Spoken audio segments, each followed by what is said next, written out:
গতকালকে আমরা একটা রাজসাক্ষী পেয়েছি। সেই রাজসাক্ষীর নাম হচ্ছে সাবেক উপদেষ্টা অধ্যাপিকা রিজওয়ানা, অ্যাডভোকেট রিজওয়ানা। তিনি একটা সাংবাদিকের সাথে কথা বলে এটা প্রকাশ করেছেন যে আমরা যারা তার ভাষায় নারীদের উপযুক্ত অধিকারকে নিশ্চিত করতে পারে নাই, তারা বিরোধী দলে থাকলেও আমরা কিন্তু তাদেরকে মূলধারা বা প্রধান শক্তি হিসাবে আমরা আসতে দিই নাই। 34, 35 সানবিট 1 চামচে 30+ বাসন পরিষ্কার।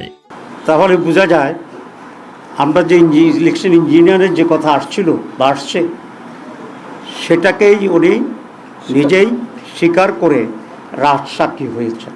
তো আমরা এখন এটাকে জানতে চাই ওনার কাছে বা তৎকালীন তত্ত্বাবধায়ক সরকারের কাছে এবং আজকের সরকারের কাছে, যে তারা তাদের যোগসাজশে কি ইঞ্জিনিয়ারিংয়ের মাধ্যমে বাংলাদেশ জামাত ইসলামীকে মূলধারা বা প্রধান দল হিসাবে মেজরিটি পেতে তারা বাধাগ্রস্ত করেছে এবং সেটাতে দেয় নাই।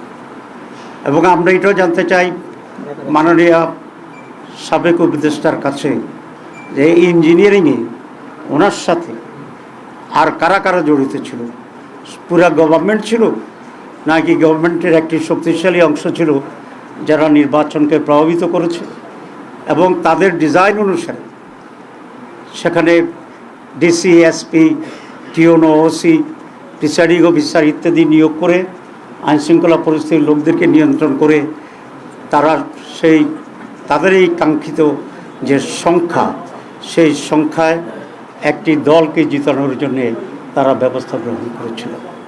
জাতির কাছে এটা স্পষ্ট করতে হবে। এবং আমি এই সরকারের কাছে দাবি জানাবো রিজওয়ানা হাসানকে তারা কিভাবে জিজ্ঞাসাবাদের আওতায় আনবেন এবং আওতায় এনে তার কাছ থেকে পরিষ্কার যে সিচুয়েশন তিনি তৈরি করেছিলেন সে সম্পর্কে ওনারা জানবেন, আমাদেরকে জানাবেন, দেশবাসীর কাছেও এটা পরিষ্কার করবেন।